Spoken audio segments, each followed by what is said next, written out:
दोस्तों आज आपके सामने मणिपाल हेल्थ एंटरप्राइजेज आईपीओ का रिव्यू करूंगा। भारत का सबसे बड़ा multi speciality hospital group bed capacity के आधार पर है। ये पूरे भारत में मजबूत हॉस्पिटल का नेटवर्क है। इसके साथ साथ बेंगलुरु, कोलकाता और पुणे जैसे प्रमुख शहरों में ये मार्केट लीडर है दोस्तों। इसके साथ साथ एडवांस मेडिकल इंफ्रास्ट्रक्चर इनके पास, स्ट्रॉन्ग ब्रांड रिकॉग्निशन भी है इनके पास, लगातार रेवेन्यू ग्रोथ एवं बेहतर प्रॉफिटेबिलिटी की तरफ ये आगे बढ़ रहे हैं।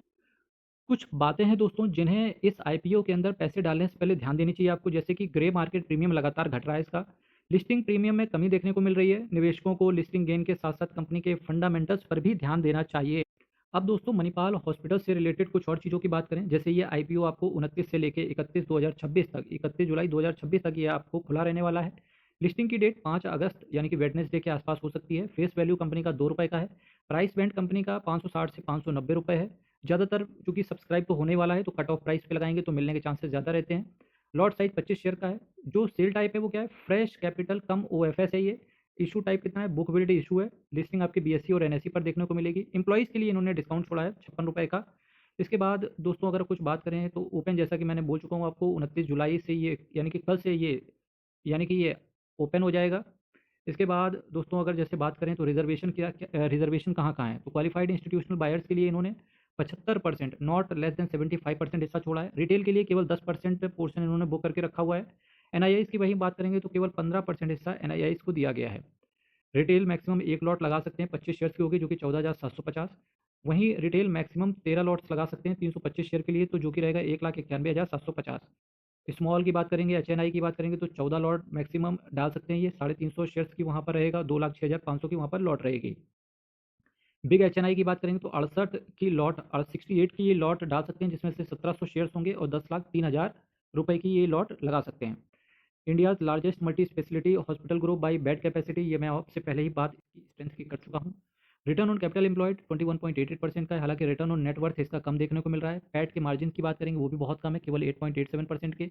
जिस सेक्टर में कंपनी कैटर करता है यानी कि हॉस्पिटल्स के अंदर दोस्तों, तो बहुत सारे हॉस्पिटल्स हैं। अपोलो हॉस्पिटल, एस्टर डीएम, अभी क्वालिटी केयर हॉस्पिटल को उसने मर्ज किया अपने अंदर, तो अभी एस्टर डीएम का नाम भी बहुत सम्मान के साथ लिया जाता है। फोर्टिस हेल्थ केयर, बड़ी बड़ी दिग्गज कंपनियां लिस्टेड हैं। एनएवी की बात करेंगे तो 72.55, प्राइस टू बुक वैल्यू देखिए 8.13, लिस्ट होने से पहले ही 8 गुना है। सबसे इंपॉर्टेंट इसका है आईपीओ का लीड मैनेजर, जिसमें है कोटक महिंद्रा कैपिटल कंपनी का नाम।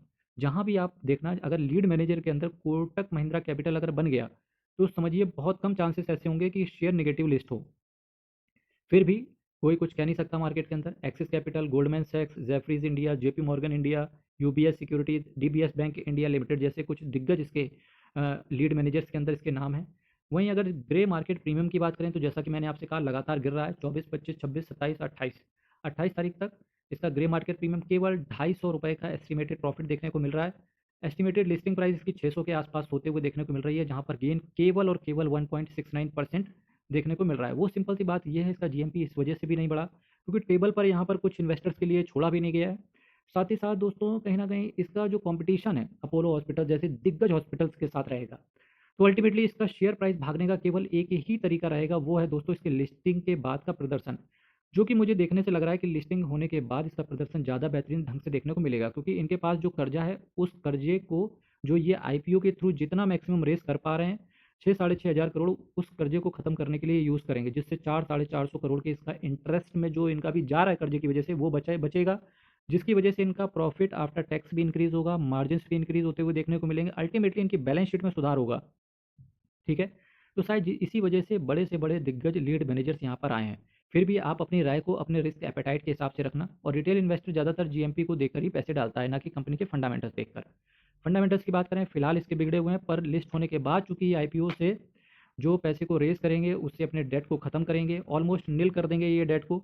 उसके बाद कंपनी की बैलेंस शीट में तो सुधार होगा। बाकी हॉस्पिटल्स के अंदर कंपनी काम करती है और आपको पता होगा हॉस्पिटल सेक्टर वैसे भी कहते हैं कि उभरते हुए सूरज का देश बोल सकते हो हॉस्पिटल सेक्टर को। बाकी दोस्तों आपकी क्या राय है इस आईपीओ से रिलेटेड, जरूर कमेंट बॉक्स में रखना। चैनल को सब्सक्राइब करना, वीडियो को लाइक करना। कल फिर आपके साथ मिलेंगे, तब तक के लिए बहुत बहुत धन्यवाद।